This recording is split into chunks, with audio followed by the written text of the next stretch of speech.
Good evening, everyone. Welcome to the Buddhist Path of Awakening course. As we continue to work our way through Khenpo Tsultrim Gyatso's book, Progressive Stages of Meditation on Emptiness. Tonight, Michael is speaking. Sir?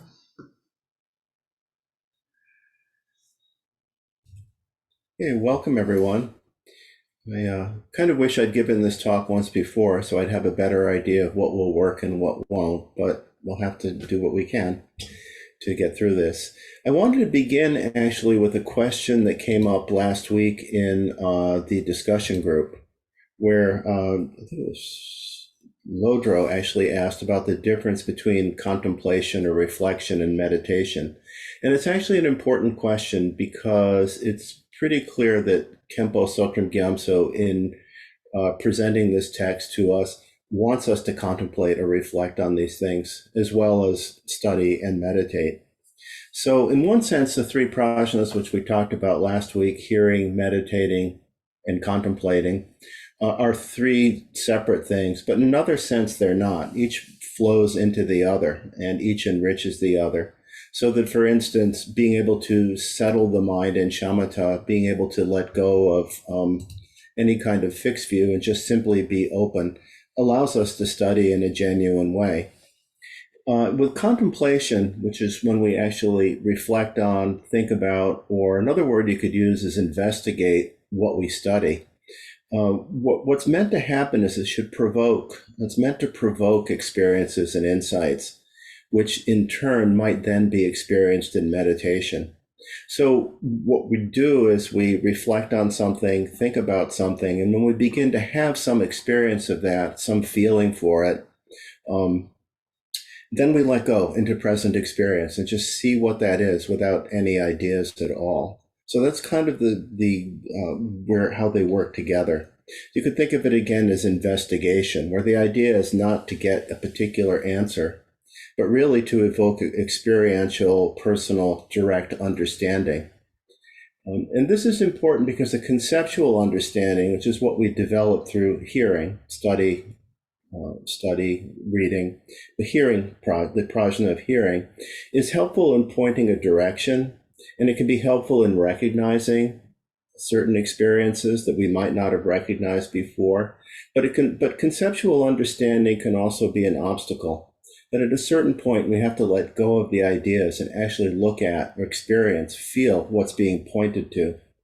And so it's especially an obstacle if we make something up rather than actually being in our actual felt genuine experience. And so if you think about Khenpo Tsultrim Gyatso's instructions in meditation in that first chapter, and this is important because it really is the same process, the same practices all the way through, just with different investigations. But with the section titled Meditation Procedure, he says, reflect sometime on the meaning of not self and investigate in the manner explained above, which is to examine the skandhas. However, once you've gained some confidence and understanding, do not bother to keep investigating. Just go straight into the emptiness meditation. In other words, let go of ideas and just step into the nowness of your actual experience that the contemplation has evoked or provoked in us. And as he says, to keep going back to the investigation stage after confidence has arisen is like switching a light on and off without any purpose. At the meditation, as he says, at the meditation stage of your practice, there should be no more need for reflection. One should just rest in the meditation without hesitation. So I thought we could actually do that very briefly with the one of the contemplations on the skandhas from last week, because I think, again, really understanding the process of contemplation, hearing, contemplating, meditating, but especially contemplation and meditation, because I think we have a pretty good idea of what study or hearing is, would be really helpful. So to do this, the first thing is to just take as we do in any meditation practice, take a good posture, upright but relaxed, and allow ourselves to settle, slow down. The shamatha element of meditation practice is really important here Because so long as the mind is distracted, scattered, preoccupied with any kinds of thoughts of past and future, or any kind of goal orientation, or anything at all, then it's impossible to really engage in contemplation because we're too distracted. The mind is wandering. So the idea is to take a good posture and settle. Feel the breath perhaps for a few minutes. Settle into nowness.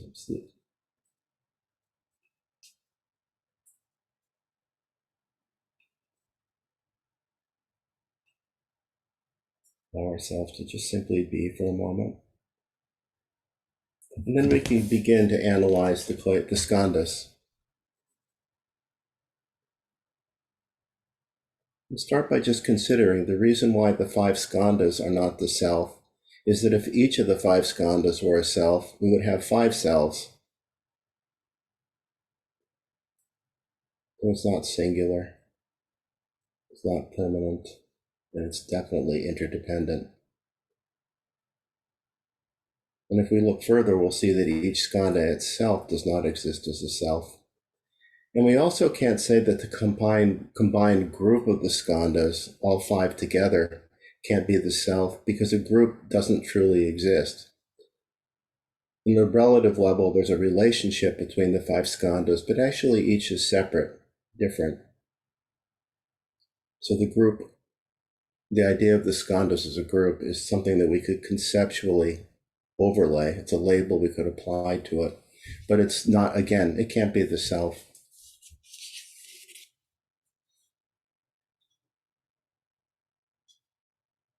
So if we look at the skandha of form, which primarily relates to body, because that's the primary form that we identify as a self, we can just look at all the different parts of the body.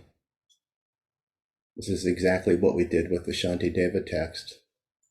There's the self, the hair, the teeth, the internal organs, muscles, genitals, eyes. If it were each of those things, there'd be many selves.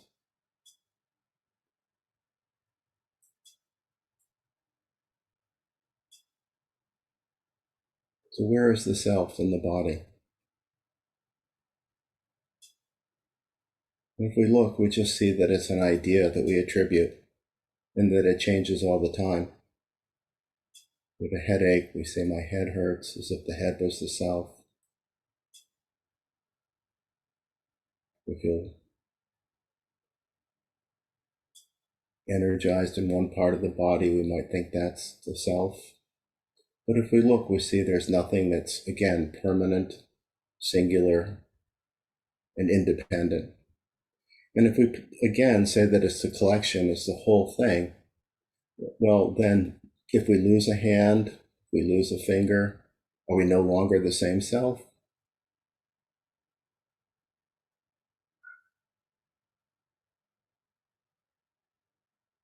So again, where is the self in the body? And as we said, when we considered this contemplation in the Shantideva text, I think this becomes particularly powerful if we look at parts of the body that we most strongly identify with or have an attachment to. Even a negative attachment, something that we wish was very different. Where is the self in that?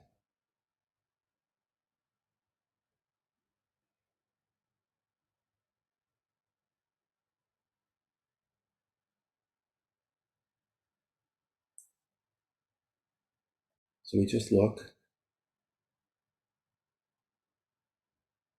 and when we have some sense that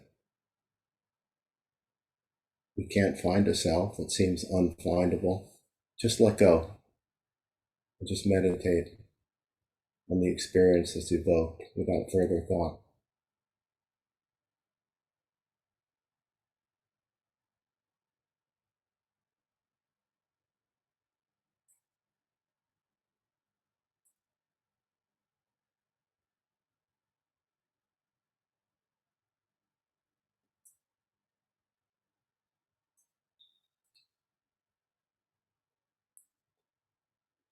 So if we were to continue, and because of time constraint, we're not, we're limited in time, but if we were to look at another skandha, like the skandha of sensation or feeling, we'd look at the different, very basic feelings, pleasant, unpleasant, or neutral, and see how they change all the time, that there can't be a self in any one of those feelings.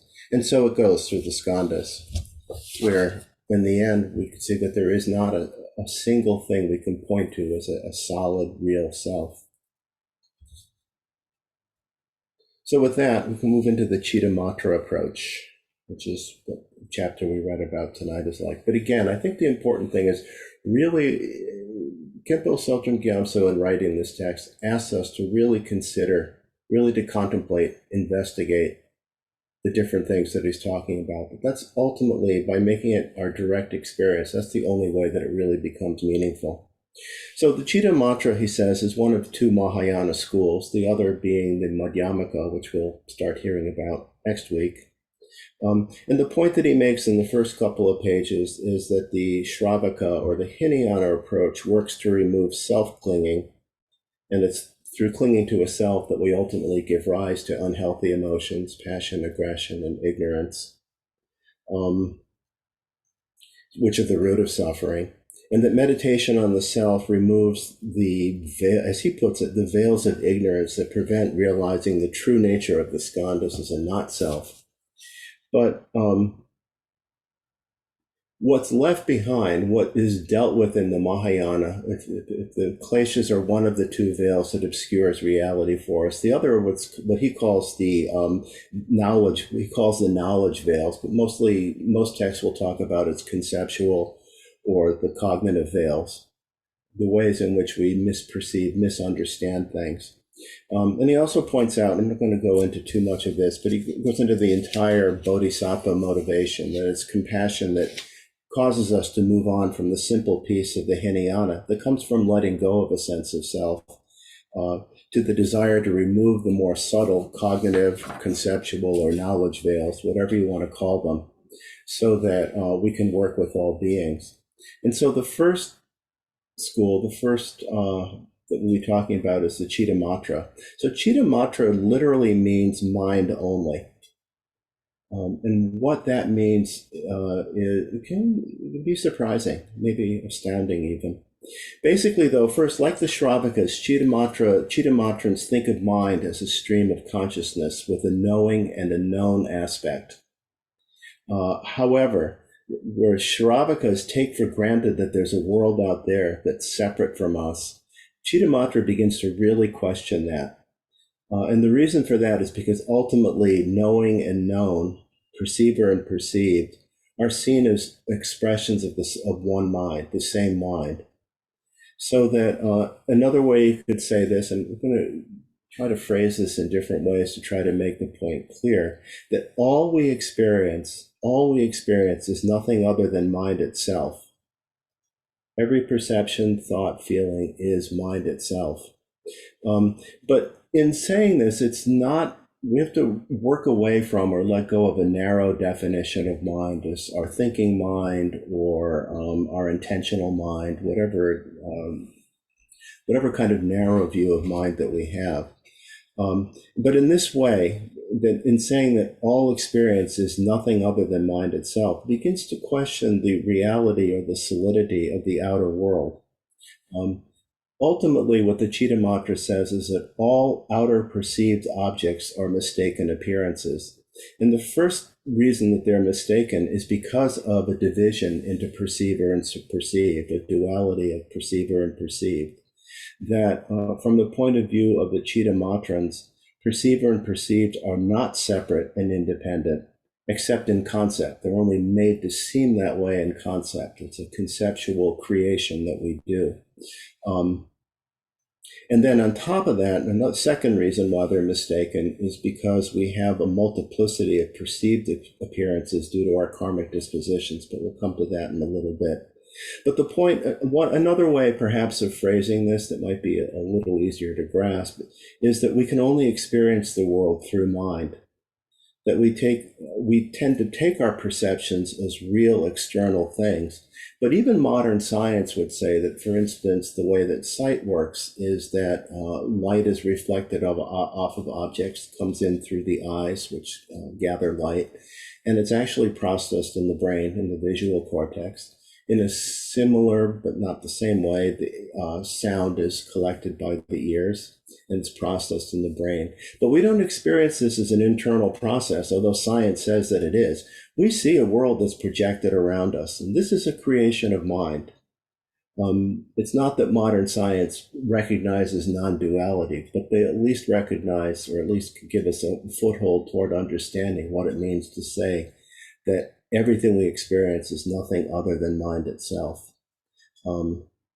That our mind actually projects a world around us. And understanding this ultimately, again, beginning now with just developing a conceptual understanding, conceptual pointing to, or conceptual trying to help us recognize. But it's actually based on the Cittamatra's direct experience in meditation. That in meditation, one realizes that a division of awareness, a division of awareness into an inner perceiving mind and an outer perceived object is a conceptual invention. That both the inner perceiving moments of consciousness and the outer perceived objects are manifestations of mind. So that we have to let go of, as Tralik Rinpoche would say in the text that we read some months back, we have to let go of the binary thinking that divides these things up. The example that Khenpo Tsultrim Gyamtso works with extensively in this text is the example of a dream, where in a dream we experience a self and we experience a world around the self that seems real. And in the dream, we react to it as if it was real. As he says, if we're chased by a tiger, or if we think we're surrounded by fire, if we think we're in a classroom and we never studied, but suddenly we have a test and we get all anxious, whatever our dreams might be, there's a world that seems to be around us and there's a self that seems to be experiencing it. But we can recognize very clearly that it's all created by mind. And that this dream example serves as a metaphor for understanding something of how mind creates a world around us in waking life. Along with this, he refers many times in this chapter to the idea that there's no substance other than mind anywhere. In other words, that everything we experience is the substance of mind. And he quotes the Buddha as saying the three realms of existence, that is the desire realm, the formed realm, and the formless realms, which the different realms of the six, which are the realms of the six types of beings. The three realms of existence are merely mind. So, as Khenpo Tsultrim says in this text, in absolute terms, each moment of experience is empty of a difference in nature of perceiver and perceived. Rather than regarding consciousness as the seeing or observing aspect of a moment of experience, it's also the content of that experience. Or I'll try to say it a little more simply, that consciousness, mental experience, mind, is both the content and the seeing, and the hearing, and the feeling. That there's no ultimate real differentiation between the two. Or to say it again, we only experience the world through mind. Khenpo Tsultrim goes into some reasons why this isn't solipsism, that we're not saying that the world is only our mind, but that we're saying that the outer world doesn't exist in the way that we think it does. He says mind is at one time both real and empty. It's real in the sense that all experience is basically a manifestation of mind. It's empty in the sense that it's not a single lasting independent entity. In other words, it's not permanent, it's not singular, and it's not independent. It's a stream of fleeting, dependently arising moments of consciousness. So if we reflect on that, contemplate that, investigate that, we really need to work with this first in terms of meditation, because we can get so caught up in concept that we don't actually look at our present experience just as it is. But if we're able to slow down and take a look at what we actually experience in the moment, some of this becomes more apparent to us. And we'll have a chance to do that in a little while. But to go further with this notion that whatever we experience is mind, he says, furthermore, all phenomena pertain to either the inner perceiving aspect of consciousness or the outer perceived aspect of consciousness. So again, we're still saying that basically the duality of perceiver and perceived is a cognitive creation, it's an invention, and that ultimately all phenomena, everything we experience, is the reflected appearances of mind itself. So there's no real duality, no real duality of perceiver and perceived, no duality of mind as an inner thing and outer objects as real outer objects. That this is ultimately only a habitual concept, a habitual mistaken perception, a habitual way in which we perceive the world. He then talks a little bit about some difference between the Shravaka approach that we talked about last week, and again briefly tonight, and the Cittamatra approach. On reflection, he says the Shravaka approach is similar to removing suffering in a dream by recognizing the person in the dream is not oneself. And the Cittamatra approach is like removing suffering by realizing that both the cause of dream suffering, in other words, the tiger that's chasing us, the monster, the intruder, whatever we have, especially a negative dream about, but it could be a positive dream too, by the way. It could be, something that we desire in a dream. But whatever it is, both the cause of the suffering and the person suffering in the dream itself are both nothing other than the play of the mind. But again, it's purely the display of the mind's awareness. And again, just to be clear, he's not saying everything is oneself, or not everything is one's personal experience, because there is a world that's shared with others. But what it does say is that whatever we experience in the mind, whatever we experience through our senses, is not of a different substance than mind. We can only experience the world through mind. And with this, he goes into some discussion that this understanding is useful for understanding how a consciousness that's mental can perceive matter. Because if we think about it, mental phenomena are different from matter.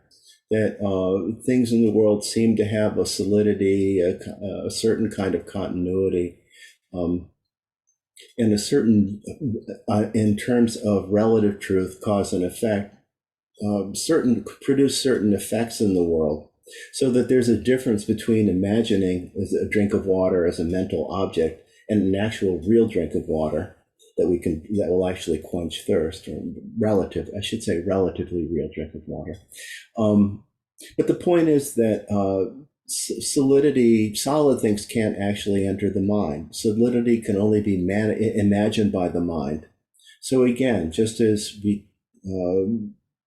as modern science says, that the way our sense of sight works is that we take in reflected light from objects, and then that's processed in the brain. What it doesn't explain is how then the mind projects a whole world outward from that, because we don't experience it. It's an interior process, and yet science says that it is.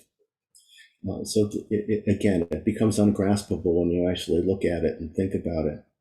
So again, it's useful for understanding how the mind that is mental can perceive matter. And the way it does is, again, this goes into other aspects of Buddhist philosophy, that basically what we actually perceive is an aspect of things, that we don't actually perceive the object, we perceive some aspect of the object. But the basic point is the mind simply experiences mental events and interprets them, we could say projects them, to mean there is such a thing as a material world, which it then proceeds to imagine further. And with this, he goes again into the dream example, and begins by asking us to consider the ways in which we think we can differentiate the dream from reality. And he starts by asking that question: how do we know we're not dreaming right now? How do we know we're not dreaming right now? And he goes through some of the reasons that we might cite that our daily life seems to be more continuous, although if we actually pay attention, we actually realize it's not as continuous as we think. That a lot of times the apparent continuity is our getting caught up in a conceptual overlay. It's like how when we see a movie and it cuts from one scene to another, different places, different people, but in our mind it becomes a coherent storyline. In much the same way, even in reality, our daily life isn't as continuous as we think. But he goes on to say, but what if, if we had a dream that was as vivid as we think daily life is, if it was as continuous and stable as we think daily life is, how could we tell the difference? How do we know we're not dreaming? And he ultimately says, and this is again just something to think about, and we might or might not agree, or we might have to actually reflect, investigate, contemplate quite a bit. But he ultimately says there is no characteristic of waking experience that clearly distinguishes it from dreaming, that it's only a matter of degree and one's emotional predispositions. And in regard to the emotional predispositions, he says we want to feel awake.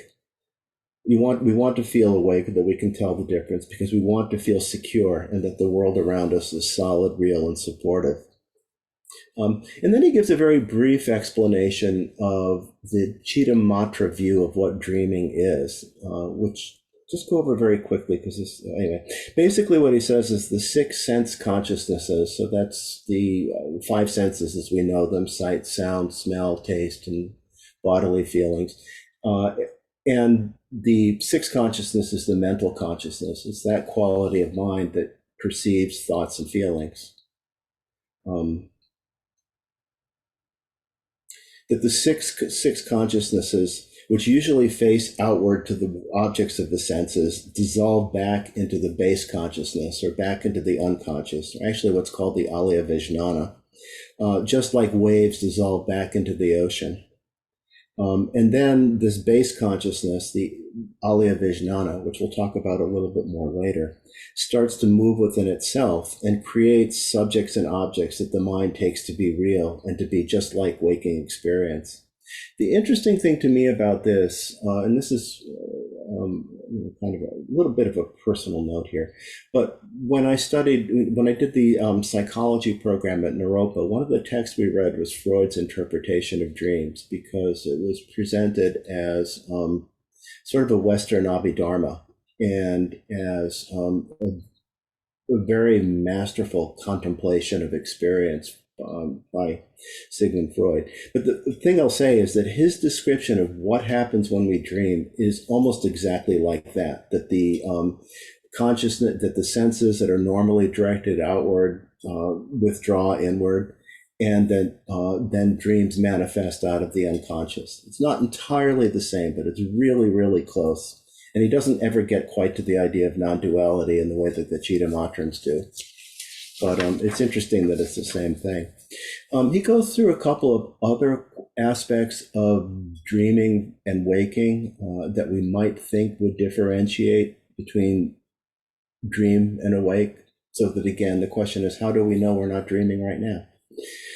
And with this, one thing he talks about is the subjective nature of time, and says that time goes, he points out that both in a dream and in daily life, time goes fast or slow depending on mood or situations, which again points to the interdependent nature of time itself, that time is not a fixed reality, but that our experience of time varies depending on our mood and the situations we're in. And we all know this, that there are times when things seem to go much more quickly than we expect. There are times when things seem to go on for much longer than we expect. And that it's dependent on our mood. Now, yeah, there is on a relative level clock time, but even clock time is in a sense interdependent as well, because it's dependent on our location on Earth. It's not the same time everywhere all at once. So even there are causes and conditions that create the appearance of time and the appearance of the passage of time. So basically, as he sums that up by saying the impression of time passing and the apparent synchronicity of events does not prove anything other than the mind itself is creating it. So again, all phenomena are the reflected appearances of mind. He goes into one other argument that we might make revolving around the idea of consensus, where we say there must be a real world out there that's not mind, or there would be no consensus about what the world is like.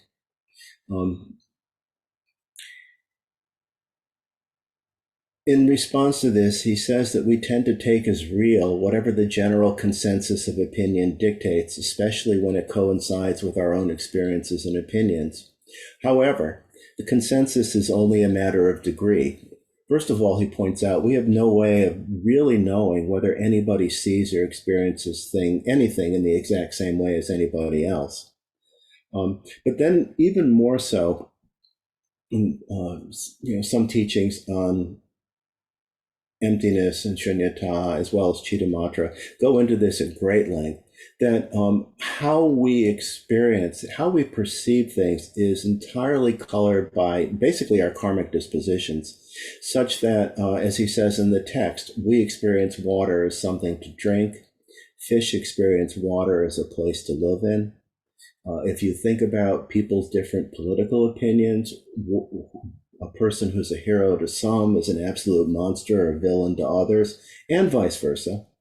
There's another example given is, to us, our body is the place where we live, but to a mosquito, it's purely food. So the idea is that there isn't the consensus.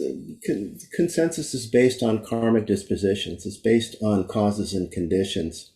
And that in fact, there are a lot of different appearances. Things take on a lot of different appearances based on the dispositions that we have. And that if there was something that was one real thing out there, then we'd all see it the same way. But obviously we don't.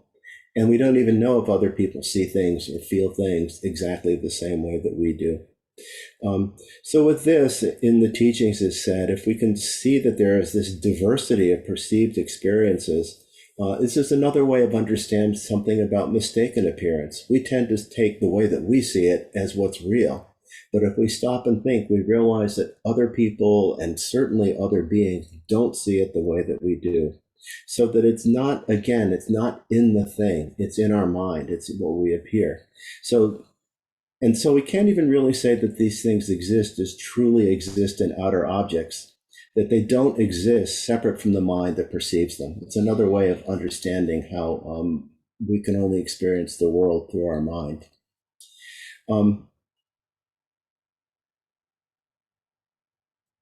The way he phrases the next thing is very consistent with certain aspects of Buddhist philosophy. So I'll say it how he says it, and then I'm going to try to rephrase it. He says, since for any object, its every aspect is established through the perception of the consciousness perceiving it, how can its existence independent of those consciousnesses be established? In other words, how could we know of an object without being conscious of it?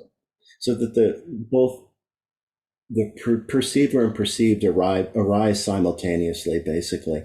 And if we really look at our experience in the moment, we'll realize this is true. And so what it comes down to, he says, is the consensus only proves that certain relationships exist between different streams of experience. And he asks again, how could a substance other than mind be found or known? If something can't be known without a knower, how can it be shown to exist independently? This is another way of saying mind only, that whatever we experience is the reflected appearances of mind. But again, this is a much broader idea of what mind is than what we usually think of mind as. The next section, he goes into Cittamatra doctrine, which is, well, there's a lot here, but we have some time. Basically, he says that the Cittamatra present a lot of elaborate explanations for how the world seems to be solid or appears solid, real, and out there. How there seems to be a solid, real, out there world, when in fact all that's occurring is a transformation of a kind of mind stuff, which is like an ocean giving rise to waves. And I'll quote the next phrase, the next section very directly, and I think it's important to grasp. The appearance of an inner perceiving and an outer perceived aspect in each moment of consciousness gives rise to the illusion that they are of different substance, mind and matter.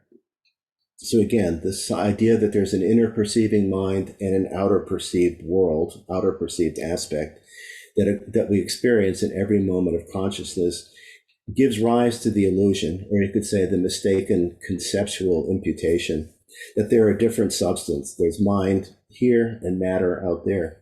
However, matter is an imaginary concept, which is what we've been talking about all along, that it does not exist at all in any way that we can prove. Mind is empty of such a distinction between itself and what is other to it. If the meditator were to rest their mind in its own nature and see this emptiness, then all confusion would disappear and the mind would be bright, clear, and self-aware. And this mind he calls self-illuminating, self-aware mind, because it is mind experiencing itself. And this is what we experience when we're able to let go of perceiver and perceived, a duality of mind and matter, a duality of perceiver and perceived, a duality of experiencer and experienced or experience. And again, he calls this mind, and the Cittamatrans call this mind self-illuminating, self-aware mind. He also points out that this mind as such is not accepted by the Madhyamaka, but that's the next couple of chapters, so we're not going to first understand kind of what this means. He says mind does not consist, in the Cittamatra view, mind doesn't consist of just a perceiving and perceived aspect, which is the duality that we conceptually create habitually, and that for the teachings that we've done for lifetime after lifetime. So it's a deeply entrenched habitual pattern. But mind in the Cittamatra view doesn't consist of just perceiving and perceived aspects, but also has this self-knowing, self-aware aspect. And he gives the example of seeing a flower. So there's a perceived aspect, the flower, which we consider the outer phenomena in a mistaken way. And there's a perceiving aspect, which would be the visual consciousness that's focused on the flower. And he says the perceived aspect is outward facing, while the perceiving aspect is inward facing, in that it experiences the perceiving of the flower. And here's the key to the self-illuminating, self-registering part, that it registers both the perception and the consciousness of the perception, but doesn't distinguish them as separate entities. And he says this is partly postulated by the Cittamatrans to explain memory, as well as the persistence of karma, or the nature of karma. He compares the outward-facing aspect to being like a TV camera that sees but doesn't register events, doesn't recognize them, doesn't know events. Just like, again, like a television camera. But the self-knowing, self-illuminating awareness is an aspect of every moment of consciousness, which enables the Alaya Vijnana, the unconscious mind, the eighth consciousness, to carry traces of past events. This is how karma is explained in the Cittamatra Yogacara system, which can be reactivated when the right causes and conditions are present. The Cittamatrans would say that this mind, the mind that realizes, or in other words, through direct experience, the mind that realizes that there are no separate perceiver and perceived experiences in a moment of consciousness is the wisdom mind, jnana. So this is, awareness that's not bound up, not caught up in perceiver and perceived, doesn't take the self to be real, doesn't get caught up in the glaciers, because it's all seen through. It's all seen as an illusion. When this wisdom mind arises, there's no longer an appearance of these separate entities, and the base consciousness, the eighth consciousness, is purified. Only the self-illuminating, self-aware aspect of each moment of consciousness arises, and these continue as a pure stream of radiant, clear moments of consciousness. So this is mind that's free of fixation, free of reference point, particularly the reference point of perceiver and perceived, particularly free of the reference point of duality. But with that, let go of everything else as well. When the meditator rests their mind in its emptiness, free from dualistic concepts, they experience the natural spaciousness and clarity of awareness. So he actually goes on in this section to say more about the Cittamatra doctrine, but what I'd like to do is actually stop for a moment and jump to the end of the chapter, where he talks about the method of examination and the meditation that the contemplation we might do on this way of seeing things. So once again, if everyone could take a good posture and straighten the back, and just take a moment just to follow the breath, feel the breath. I know we've talked about a lot, but try to, for the moment, let go thoughts of the past, including the past talk that you've just heard, and any thoughts of the future. And just settle into nowness, relax, slow down.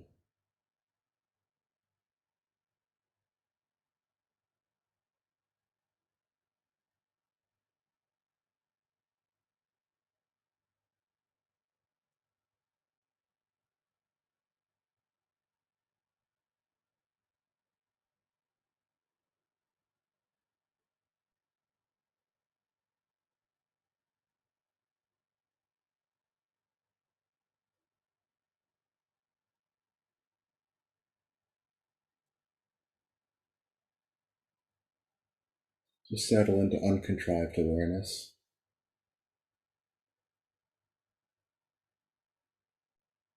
Let go of effort.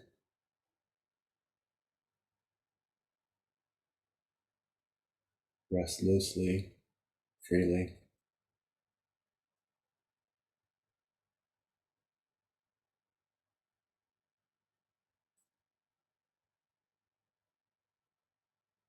We recognize that mind is wandering.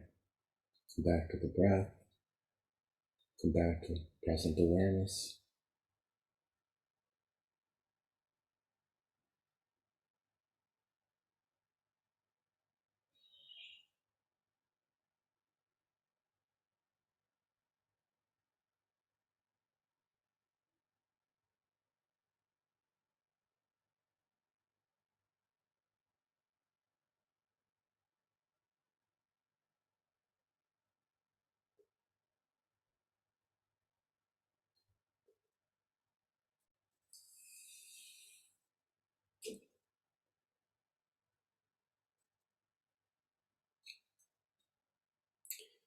And so, with the mind of the present, you begin to examine, investigate, contemplate.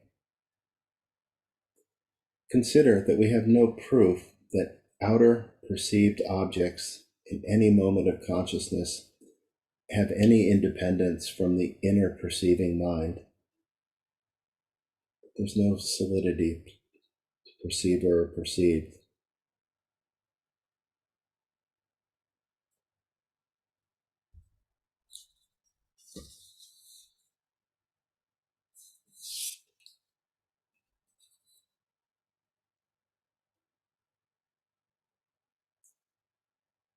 Consider the dream experience.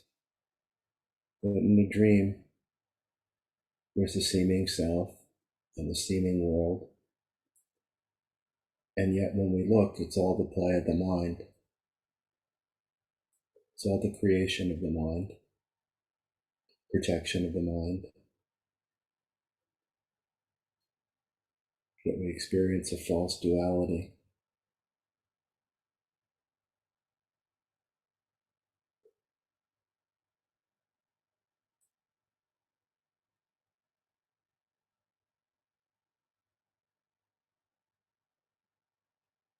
See that everything we experience, all phenomena, are the reflected appearances of mind itself, both seer and seen, experience and experiencer.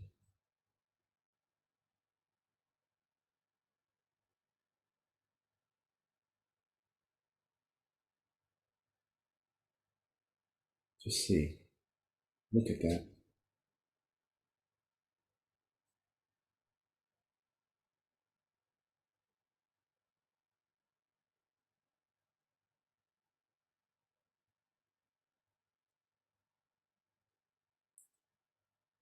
And if, when, we have some experience of this, of mind only, everything we experience is nothing other than the mind itself, let go and rest in the mind, allow the mind to rest in the spaciousness of that emptiness, free of duality, free of perceiver and perceived, just perceiving, being.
In the text, he says the self-aware, self-illuminating mind rests in itself, focused on the emptiness of any mind-matter duality.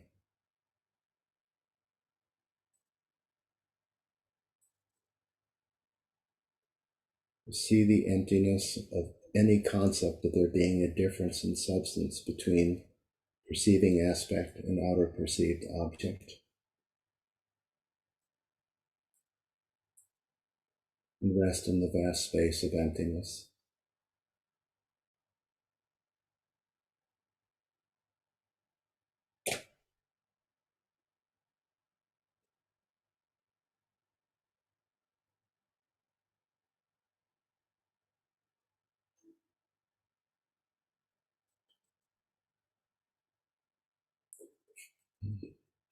So before we go back to Cittamatra doctrine, it's also interesting to note his instruction for what we should do between sessions, in other words, in post-meditation.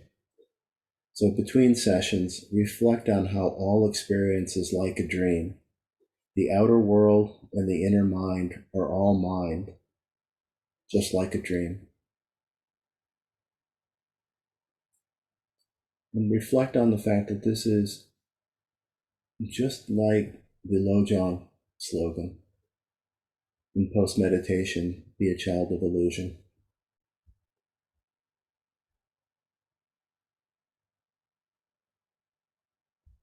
So, back to Cittamatra doctrine, which he also presents here, and also could be used actually as part of a contemplation practice. And there's two parts here. One is a description of the 8 consciousnesses and how they work, and also the 3 natures. So in the Hinayana, there are just 6 consciousnesses that are postulated. Again, eye consciousness, ear consciousness, so on, the 5 senses: eye, ear, nose, sight, sound, smell, taste, bodily sensations, as well as, again, the 6th consciousness, which is the mental consciousness, which perceives thoughts and feelings. And it's the mental consciousness that attaches labels and concepts to things.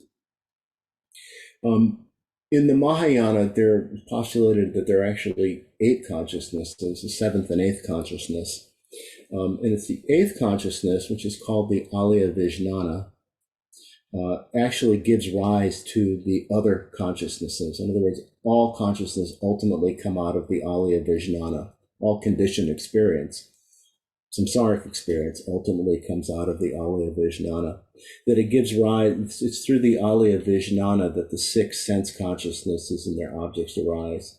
That both the perceiving and perceived aspects of the 6 consciousnesses are nothing other than the substance of the 8th consciousness, the Alaya Vijnana. That they're like waves on an ocean. That we can see the waves as being separate from the ocean, but in reality, it's all the same thing. It's all of the nature of ocean, water. And it's never other than the ocean, although they appear to be different. So that's the 8th consciousness is the all base, the source, you could say, of all this. The 7th consciousness, which he calls klesha mind, sometimes it's called the afflicted mind, is the ignorant moment that follows a sense consciousness, causing this duality of an outer perceived and inner perceiving aspect to appear as separate. In other words, that's the creation of duality. And he points out with this that the first moment of a sense consciousness, the first moment of sight, sound, smell, so on and so forth, is free of this ignorance of duality, but it's so swift that we're not often aware of it. And all conceptual notions follow on the basis of the next moment, which is the arising of this klesha mind. Actually, if you can go a little further with this, what's actually said is that the klesha mind, the 7th consciousness, looks back at the 8th consciousness and perceives that as some kind of self, and then looks out through the 6 consciousnesses and sees so that's I, and that the 7th consciousness looks out through the 6 consciousnesses, the sense consciousnesses and mind consciousness, and sees that as other, or as a world. So it's the 7th consciousness that creates this duality of I and other. The 8th consciousness functions in 2 ways. One is that it projects out the other consciousnesses, but it also takes in impressions, literally karmic seeds, based on the fixations that we have on what things are. And it's these karmic seeds that then create the next moment of consciousness. As he says, meditation on the emptiness of the duality of perceiver and perceived cuts through or removes the klesha mind and purifies the 6 consciousnesses. So in a nutshell, those are the 8 consciousnesses. Again, the first 5 are the sense consciousness. The 6th is the mental consciousness that perceives thoughts and feelings. In that respect, it's actually kind of interesting to think about the 6th consciousness for a moment, because there are times when we see our thoughts as other. Me and my thoughts, me in a struggle with my thoughts. But how could thoughts be anything other than mind? In that case, it's again a created duality. It's mind's ability to create this duality of perceiver and perceived. And you can actually, if you think about it, see that quite clearly with the mental consciousness. In any case, he also goes very briefly into the 3 natures, which is also one of the ways in which the Cittamatrans again explain how there seems to be a real solid out there world, but that it's ultimately a creation of mind. So what he says that these moments of consciousness, both perceiver and perceived aspects, are called the dependent nature, because they arise in dependence of causes and conditions. And he says they're like reflections in a mirror that only arise in dependence on the object they reflect. and that these are conditioned by in other words, what we perceive, how we feel about both what we perceive as objects and how we feel about it. All of that is conditioned by past actions that come out, again, the karmic seeds that are awakened in the Alaya Vijnana. And that the appearance of separate entities, in other words, again, perceived or unperceived, are simply inventions. And that's the imaginary nature. It's interesting to think about the mirror analogy, because you could say that the reflection in the mirror isn't the object. Just as in the Cittamatra view, it said that the sense objects that we see aren't the actual object, they're reflections of the object. At the same time, the reflection wouldn't exist without the object.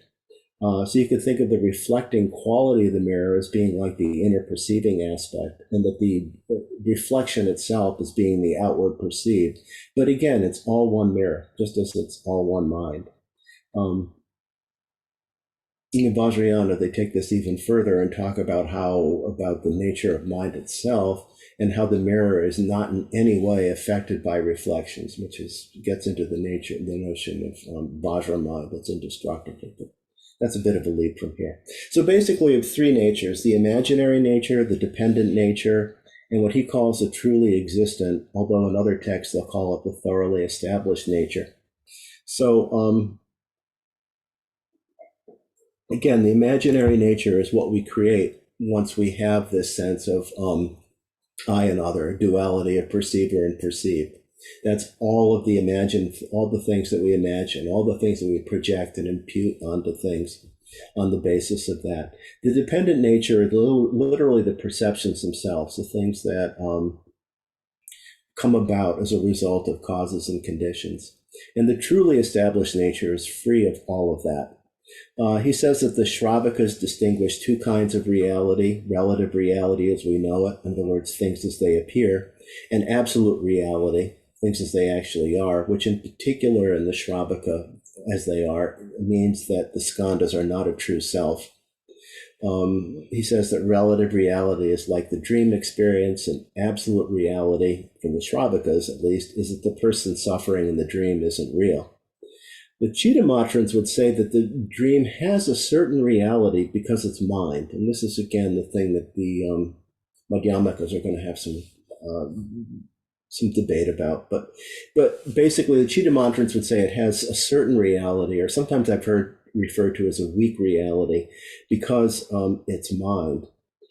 It's that is the dependent nature before there's actual conceptualization of things in the dream as being real, as being friend, enemy, tiger, victim, whatever it might be. That's the dependent nature. That the perception of a self in the dream is ultimately the imaginary, and the absolute truth is the emptiness of all of these entities. He gives the example of watching a movie and seeing like a snake or a tiger in a movie, or for us it could be a YouTube video. That the concept of a real snake or a real tiger being present is imaginary. It's something that we create, something that we impute. That the light playing on the screen is real as a dependent nature, but the emptiness of mere appearance as just light, being empty of snake, is the truly existent nature. It's hard to say too much about the truly existent nature because, it's beyond duality, and it gets into being kind of inexpressible ultimately.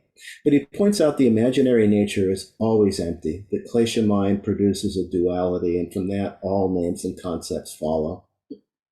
Once we have that duality, then we attach all kinds of labels and feelings to it, elaborated in all kinds of ways. That the dependent nature is real existence in the sense that things appear based on causes and conditions. And as Shantideva reminded us over and over in his text, as long as the causes exist, the appearances will persist. When the causes end, the appearance will dissolve, vanish. And that the truly established nature is absolute existence. For Cittamatrans, this self-aware, self-illuminating mind is absolute, not relative. However, this is interesting. However, since it arises from causes and conditions, it's not the ultimate absolute, that the ultimate absolute is a truly existent nature that is beyond any distinction, any definition, and is simply ultimate, pure, perfect reality. He says that in terms of the fruit of the Cittamatra, in one sense, this is similar to the fruit of the Shravaka in that it removes suffering, but it removes a different level of suffering. And the reason for this is just as dark can't exist in the presence of light, he says, suffering and ignorance can't exist in the presence of wisdom.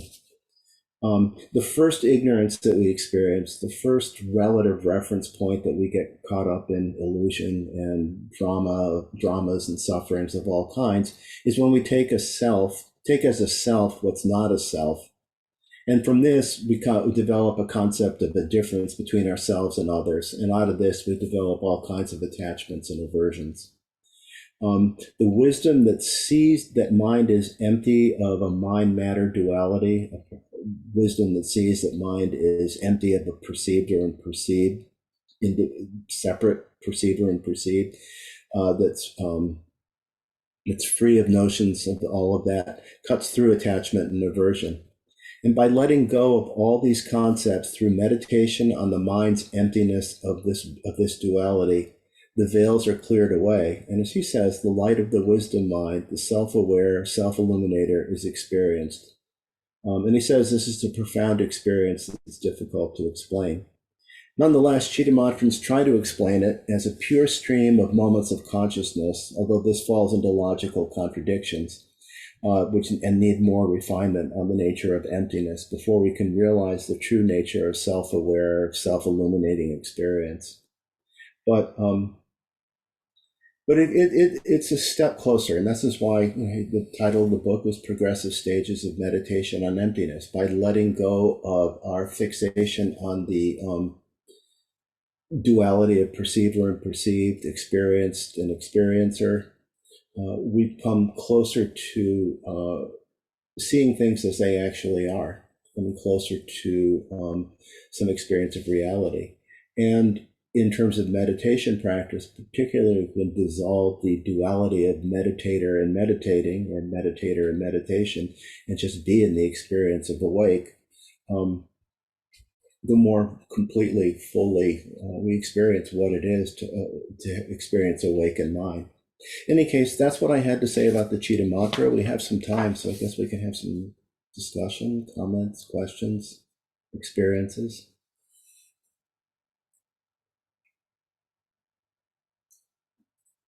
I will say this proves once again his point that time is a subjective experience based on our moods and things, because I was worried that I wouldn't have enough time, but instead there's some time left over, which only goes to show.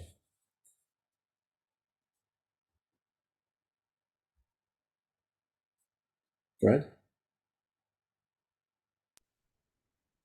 Yeah, I realized something when when you were speaking. If you take the 12 nidanas, Mm-hmm. right, and you apply some astrology logic to it. The ignorant grandmother is the self, right, or our view of the self, and the arrow through the eye is other. And when we take this other as real, that's how we get blind. We create our own ignorance. Mm-hmm. Yeah, well, from the point of view of Chittamatras, the ignorance starts by seeing what is actually mind to be other. It's a good distinction. Yeah.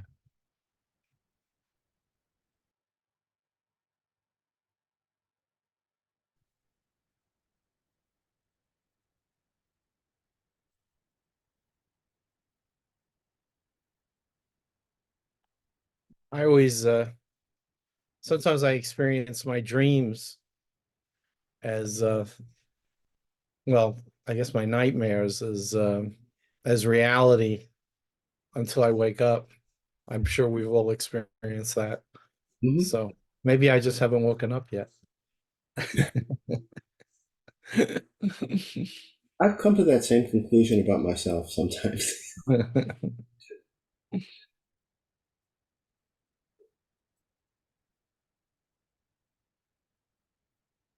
I mean, what do we really know about our reality unless we can step out of the world we're in? I mean, how do you really analyze the world around us if we're part of it? I think I've read some references to that you really, how much do you really know unless you could step away, which we obviously can't. I mean, he describes something where looking at the world through somebody else's eyes and how we can't really do that. Mhm. I don't know. Anyway. Well, and it's just also realizing that other people don't necessarily see things the way that we do, and that's why one of the reasons why it said that all perceived outer objects are mistaken appearances, because at the best they're just partial. They're limited. That's something very real. And, even from science, NOVA had something where only 10% of our visual field is actually in focus. And the rest of it is a creation of mind, that it modifies things so that we make sense out of them in the world that we exist. Yeah, if you've ever had the experience like I've had of looking for something and not seeing it and then realizing it's right there, but we just Yeah, I have 6 bottles of ketchup in the fridge because because of that.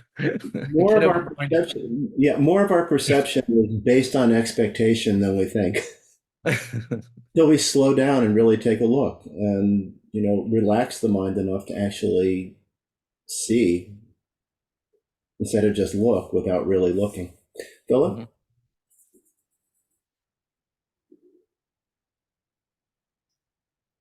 Finally. Yeah, thanks, Michael. That was great. One of the thoughts I had this afternoon going through this chapter was I was really glad I wasn't the one who had to present it. Um, so that was wonderful. Could you talk a little bit more about the levels of consciousness in the Hinayana? And so they're limited to just the 6, and all of their mind concepts are in that 6 consciousness? Pretty much, yeah. There's a sutra in which the Buddha talks about the 6 consciousnesses being the all. As we, sometimes like the 6 knowables, that's what we know. So The introduction of the 7th and 8th in the Mahayana are, I guess for us, we just have to kind of, try to intuitively think about what that might be.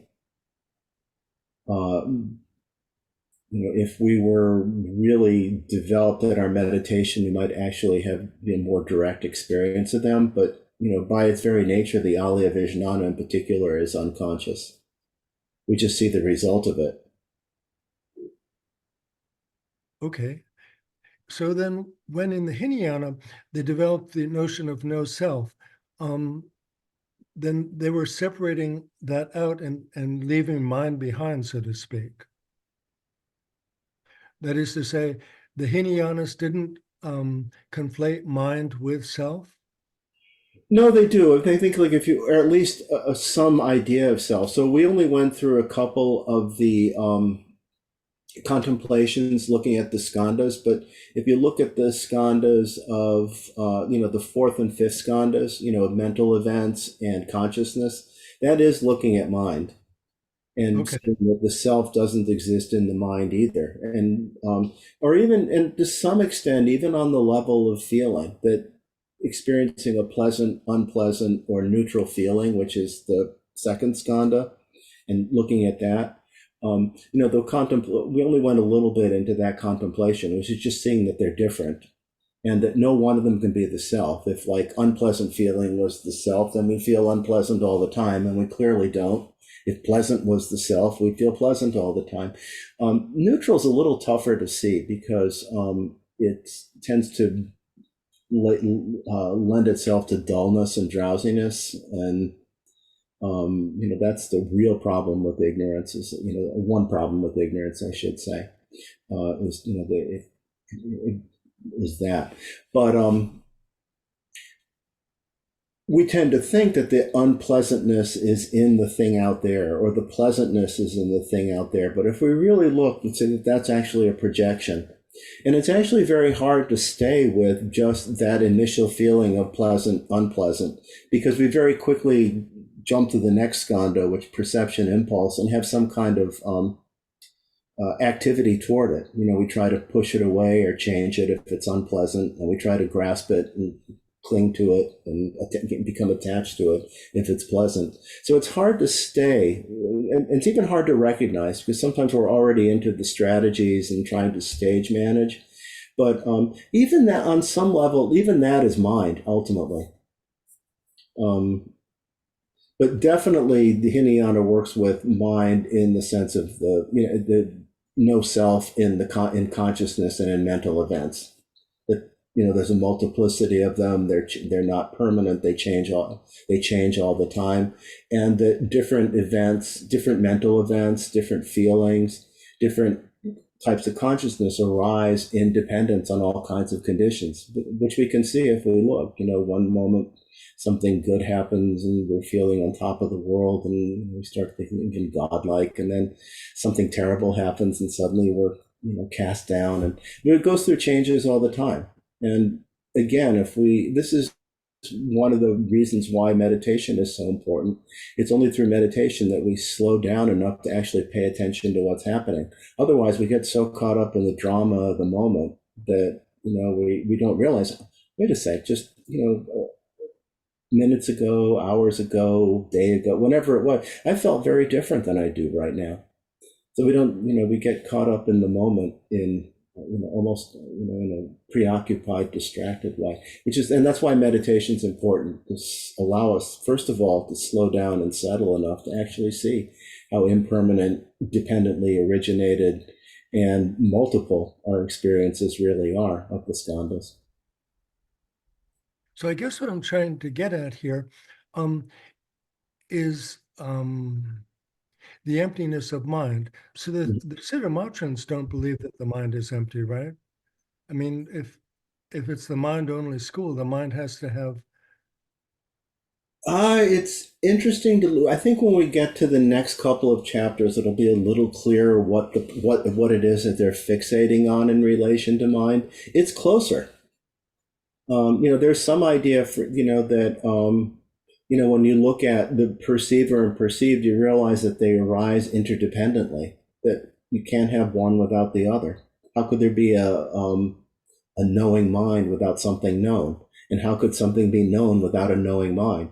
So that on that level alone, it's not an independent self, but there's some sense of mind being real, which, I don't know, the one way I've heard the Cittamatran view be criticized is if the objects don't truly exist, how can you say the mind that perceives them truly exists?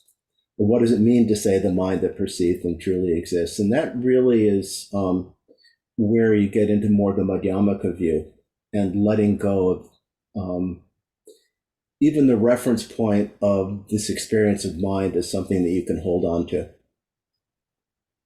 Because that's the real problem. We try to hold on to something. Does that help? I think I'm following you.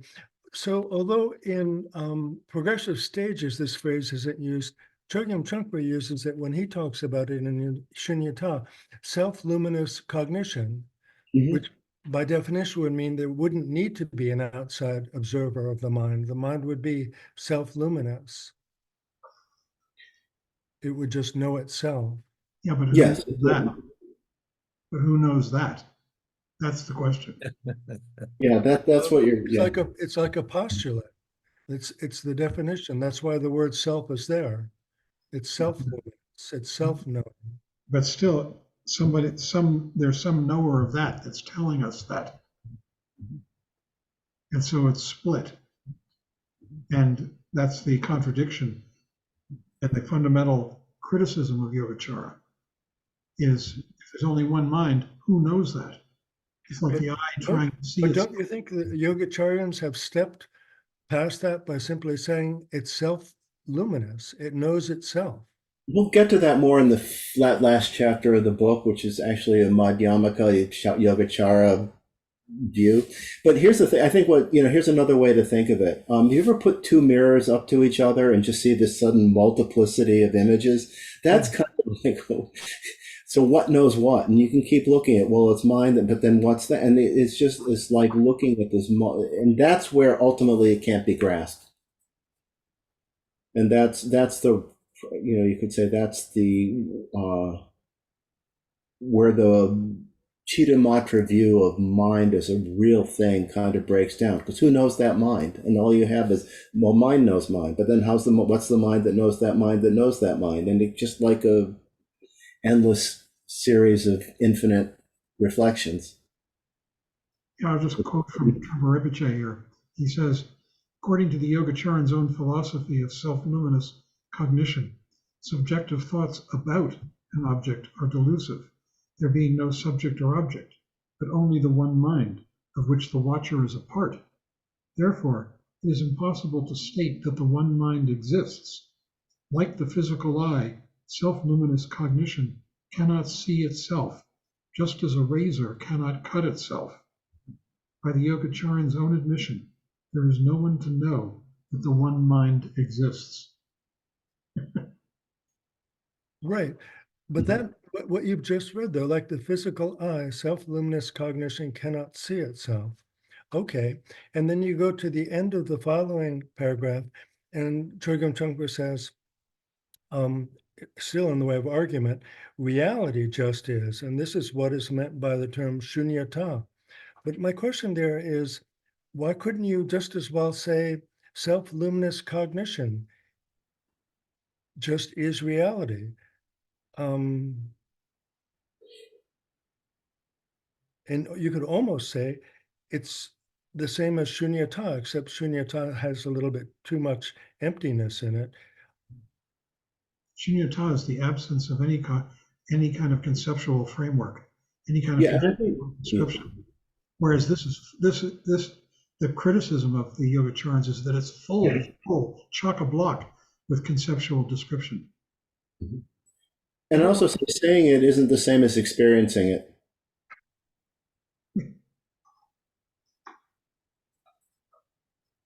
Saying it might point to it, but it's not the same thing as the experience.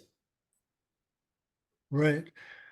I don't want to take up everybody's time, but the Yogacharyans did believe in emptiness very much, right? And they had just put this self-cognizant knowingness in unity with that in a way that seems to me to be very similar to what the Mahamudra thinkers do. Yeah, well, again, that's really what the last chapter in the book, chapter 5, when we get to that, that's Okay, what so we're talking about. Because in one way, you're right. Even historically, actually, Yogacara developed after Madhyamaka, although it's presented. But I think the Cittamatra view, which is an aspect of Yogacara, did come first. But the fully developed Yogacara and philosophy actually came after Nagarjuna, not before. Much after, about 400 years. Yeah. So they were not unaware of, the Shunyata teachings. So you're not, it's just that, and it's actually a big debate even in some of the different schools of Buddhism in Tibet. So you're actually onto something, but yeah, we only have a few minutes left, and Danielle's been very patiently waiting. yes, thank you all. So Danielle. Valerie, you don't want to go? My question is, before when I try to meditate on emptiness and the duality, I imagined like what he said in his writings, that a lot of Westerners feel like reality is a field, and they're trying to imagine themselves as the same material as the thing observed, which what I was trying to meditate on. But now I'm thinking that it's not that. It's just that I am looking at an object and placing my conceptual notion on that object, and that's what's causing the duality. Not that we're like part of a force field and that we're all made of the same, stuff. And so kind of that changed my view, and I'm thinking, okay, maybe that's not it. I need to say that, well, I'm looking at this, but I'm putting my concept on it. So that's why it's empty. It's just a concept. Do you kind of understand? I think so, but we start with concepts and then see through them. I mean, the idea is that here again is that whatever we experience is mind. But obviously, to see it that way, we need to not see our mind as purely the conceptual, rational. We have to open up our experience of what mind is. It's, to me, it's when I reflect on this and it actually hits, which, from time to time, it actually is that whatever I experience is mind, but mind is much vaster than whatever ego set. It's much vaster than what we ordinarily take to be mind in terms of ego or self, or in terms of thinking mind or intentional mind. That it's a much vaster view of what mind is. In fact, it's all that we experience is mind. And that's what I came across, or I just thought of, because before I was trying to think that the observer and the observed are just all a part of this material that is consciousness. And in one of the passages, he was saying that's not what he means. That some of the Westerners and science people think that we're all a part of the same thing, so we're actually the same material. Mm-hmm. And that was not the right way to look at it. So then I'm thinking, okay, if it's not real the same material, it's just my mind and my concept that's I'm projecting onto the outside, and then it just goes back and forth, like you said, in a mirror. But we're not really a part of the same like force field of consciousness, because he said there's no God, Right. that's Right. directing this big consciousness. So it's kind of hard to explain, and I was just thinking if anyone else was thinking that same thing.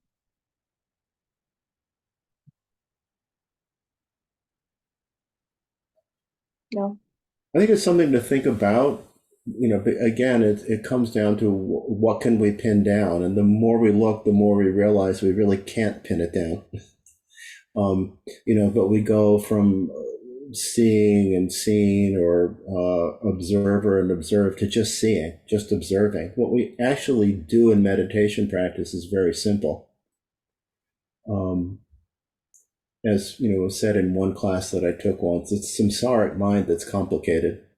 And it complicates things by imagining and projecting and developing all kinds of concepts, beginning with the concept of perceiver and perceived, I and other. And then out of that, all kinds of elaborations develop. But in meditation practice, it ultimately involves letting go of all of it and just seeing things as they are. Yeah, everything I just said was like one big concept. So Well, anything any of us say is. just let it stop. But I think you're trying to point to something that moves beyond concept, and that's what we're all trying to do. That's my son. I'm sorry. I'm gonna mute myself.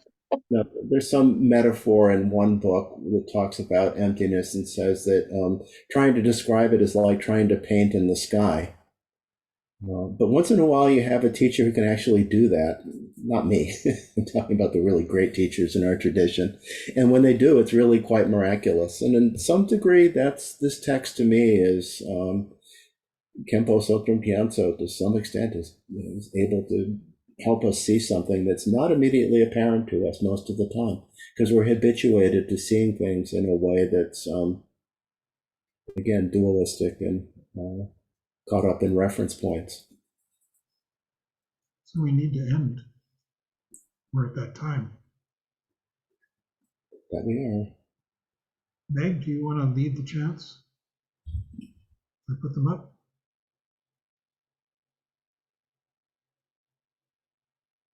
Maybe Meg isn't here.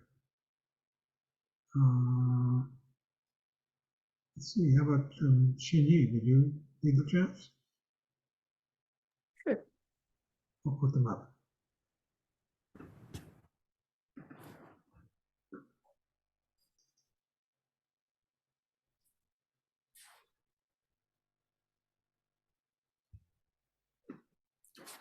We'll close by chanting a prayer for peace and then dedicate the merit for the benefit of all sentient beings.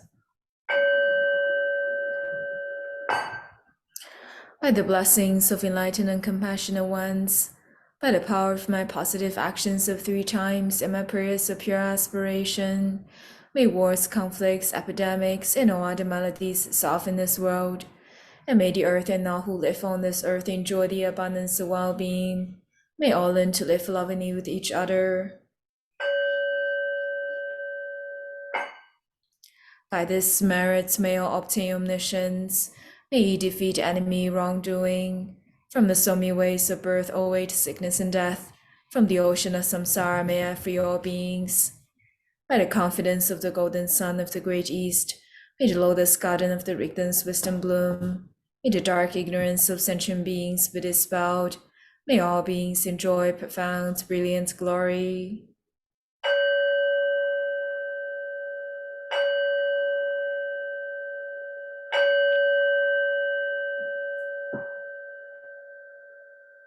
Thank you, Michael. Yeah, thank you so much. Everyone, and Michael. thank you, Michael. Thanks, Excellent. Michael. Thank you, That Michael. was Thank wonderful. you all. Michael, thank you, everybody. Thanks, Michael. Thank you, everybody. Michael. Take Thank you. care. Good night, everyone. Wow. Good night, Dream all. well. You're Right. Good night. Good night. See you Thank you. tomorrow. That was great. Thank you. Okay, bye.